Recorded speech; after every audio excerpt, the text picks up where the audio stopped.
Bitcoin Street breaks $100K, strategic reserves, Saylor's prediction, and the global shift to digital power. Welcome back to the Bitcoin Street Journal podcast. I'm your host, Anna, and if you're tuning in today, buckle up. This isn't just an episode, it's a digital thunderclap. We're covering Bitcoin's historic push above our $100,000, a flurry of state-level crypto laws lighting up the American map, institutional adoption going nuclear, and Michael Saylor taking us on a 2045 vision quest. All signal, no fiat static. Let's go. First stop, legislative fireworks. Oregon just made Bitcoin history with Senate Bill 167, now signed into law. This isn't your usual legalese. SB 167 officially recognizes digital assets like Bitcoin as legal collateral. That's huge. It sets a precedent that could ripple across the country. Bitcoin is now as legitimate in the court of law as it is in the court of public opinion. And Oregon isn't alone. Arizona isn't watching from the sidelines. They've jumped into the game with a law establishing a strategic Bitcoin reserve. Think about that. A U.S. state not just hodling, but strategically hodling. This isn't a trend. This is a movement. Combine that with New Hampshire's earlier Bitcoin reserve law and Texas's SB 21, which just passed out of committee, and what you're seeing is the beginning of a new kind of monetary arms race. A peaceful one. An open source one.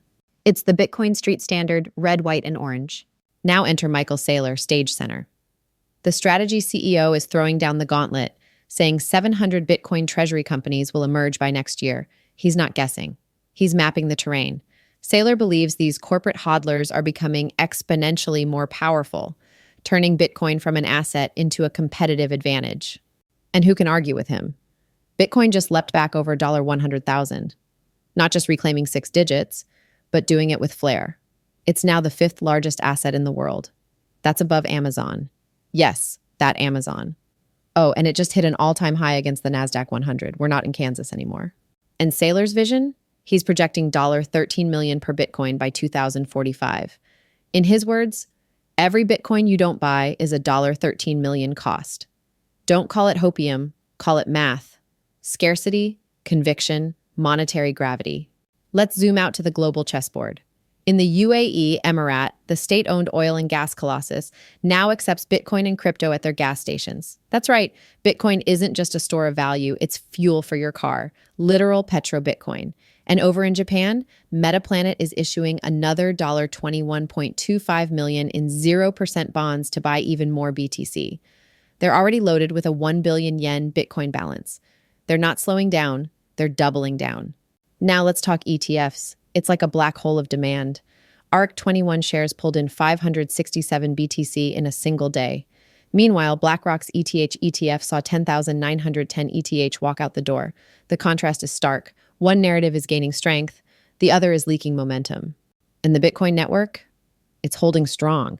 A massive support level has emerged at $94,719, where nearly 200,000 BTC were stacked. Resistance? $101,673. We're bumping the ceiling. Bulls are warming up for liftoff. Whale alert. Over 3.3 million Link were pulled from exchanges in a day. Tether's USDT supply now sits above $150 billion, split almost evenly between Tron and Ethereum. The liquidity flood is here.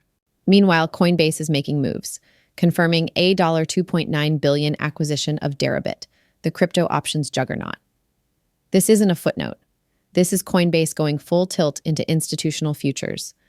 Bitcoin Street is now Bitcoin Circuit. On the macro stage, the US is slashing tariffs on UK auto and steel exports. That's fuel for risk assets. Trump teased a massive trade deal. Bitcoin spiked above $104,000. We're in geopolitical alignment, and Bitcoin is at the center. Ethereum's reclaiming its rhythm too, back over $2,000. And while memecoins dance and Dogecoin dreams, Bitcoin remains the gravity well, the OG, the center of mass. In 24 hours, crypto market cap added $235 billion. That's not a typo. That's real capital. Shorts got liquidated to the tune of $500 million. Over 344,000 new Bitcoin wallets spun up in a single surge. Retail is back. FOMO has re-entered the chat. Let's talk sovereignty. Tether just gave $100,000 to BTC Pay server for the second year in a row. Why? Because open source matters, because sovereign payments matter, because holding your own keys matters. And now a quick shout out to the heartbeat of the movement, to the Bitcoin maximalists holding the line on Nostra, to the entrepreneurs building with lightning rails, to the plebs zapping their value one sat at a time, to the V4V diehards, to the sovereign stackers, to those who remember the mission. Smash that like, subscribe, share, zap, support this podcast on YouTube or rss.com. Not because we ask, but because we build it together. This is Anna for the Bitcoin Street Journal podcast, where Bitcoin Street isn't just a headline. It's the new capital of economic reality. Stay sovereign, stack hard, and I'll see you on the next block.